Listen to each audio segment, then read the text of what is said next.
سلطه کامل آرسنال توی امارات. تاتنهام یه برنامه مشخص داشت، اما زیاد طول نکشید تا آرسنال این ساختارا رو بشکنه.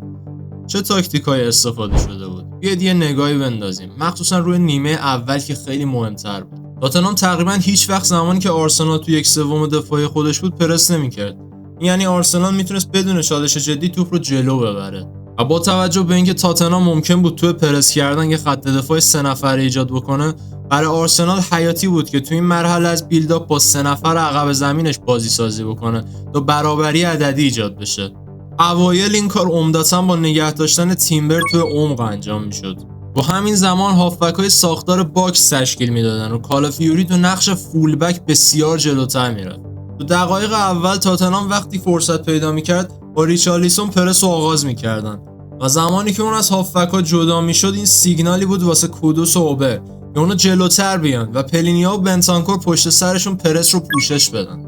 این ساختار تو تئوری خوب به نظر میرسید، یه چینش من تو من، اما واقعیت این بود که تو هافبک اصلا من تو من واقعی شکل نمیگرفت، چون هر وقت که پیوتای تاتنهام بیش از حد بالا می اومدن هافبک‌های بالاتر آرسنال سریع به فضاهای خالی میرفتن و دریافت توپ رو آسون‌تر بکنن، جایی که میتونستن توپ رو بگیرن و بچرخن و حمله رو شروع بکنن.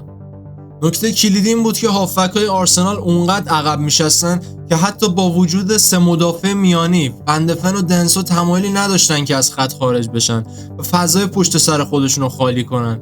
و این فقط محدود به این نبود، چون مسئولیت‌های آرسنال تو خط حمله تبدیل به یه نعمت شده بودن، چون میکل مورینو آزادانه به عقب میومد و مهمتر این که این فقط یه حرکت ساده به سمت هافبک‌ها نبود، بلکه اون اغلب متمایل به جناحین و نزدیک فری ایتا می اومد تا نیم فضاها رو اوورلود بکنه، چیزی که کار رو برای تاتنهام سخت‌تر می‌کرد.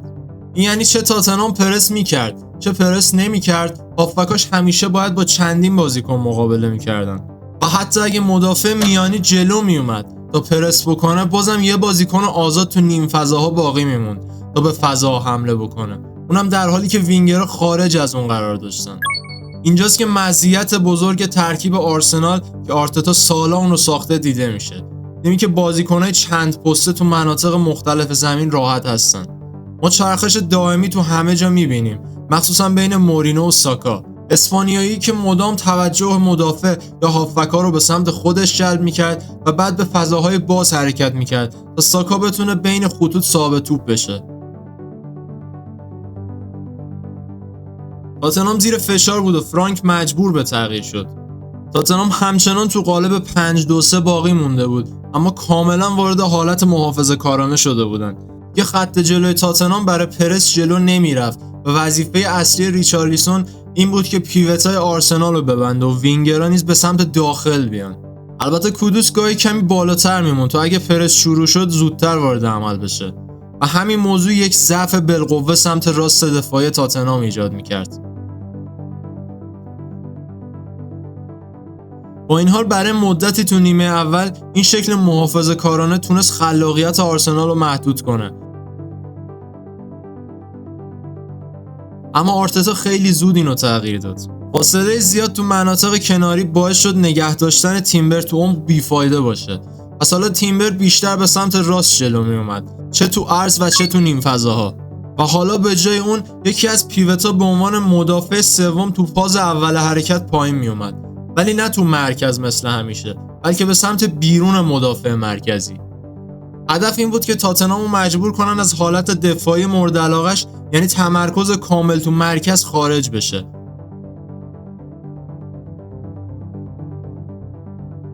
همونجور که تو تصویر میبینید رایس و زوبیمندی به عنوان مدافع میانی به عقب برمیگردن.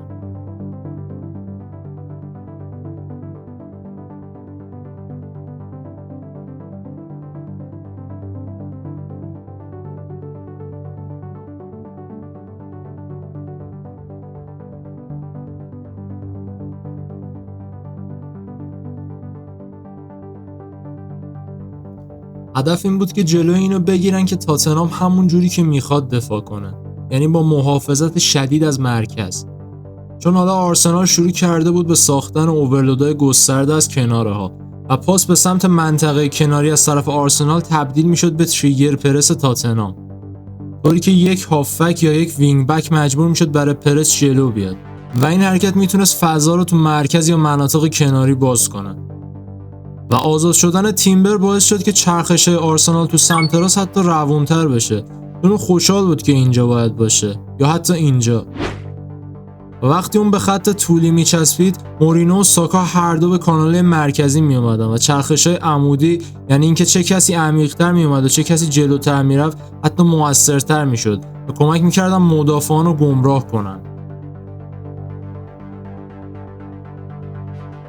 جایی که قبلتر اودگارد بود، تیمبر رو پرس میکردن زمانی که توپ تو منطقه کناری دریافت میشد و تو بیلداپ خط دفاعی 3 نفره اولیه آرسنال بازی میکرد.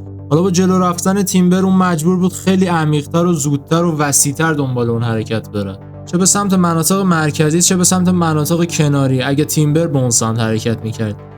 این یعنی اون ساختار فشرده 5-2-3 تاتنهام میتونست شکسته بشه و این منجر شد به موقعیت‌های جالبی مثل این، جایی که جلو رفتن تیمبر باعث شد اودا عمیق‌تر بشه و این یعنی کودوس و ریچارلیسون تقریبا شبیه خط حمله 2 نفره دیده می‌شدن و اینجا فضایی وجود داشت که اودا باید توی اون می بود. از وقتی ایزه به این فضا میافتاد، این بنتانکور بود که مجبور میشد برای پرس به جلو بیاد و پالینیا تو مرکز زمین تنها میمونه. لحظاتی بعد وقتی سالیبا توپ رو تو موقعیتی مشابه دریافت میکنه، دوباره میبینیم که بنتانکور و جلو میاد و اودا مجبور میشه که عمیق‌تر بمونه و فانتا باید پرس روی رایس رو انجام بده. بنابراین یه بار دیگه پالینیا به عنوان پیوت تنها میمونه و ایزه و مورینو فضاهای بیرونی اطراف اون رو اشغال میکنن.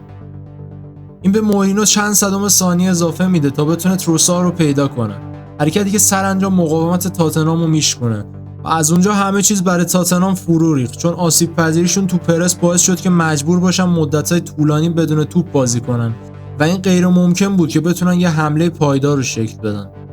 در حال حاضر واضحه که آرسنال بهترین تیم لیگ جزیره است و حالا یه سوال پیش میاد. نظر شما در مورد دوران توماس فرانک تو تاتنهام چیه؟ آینده این پروژه رو چطوری میبینید؟ حتما نظراتتون رو واسم کامنت کنید.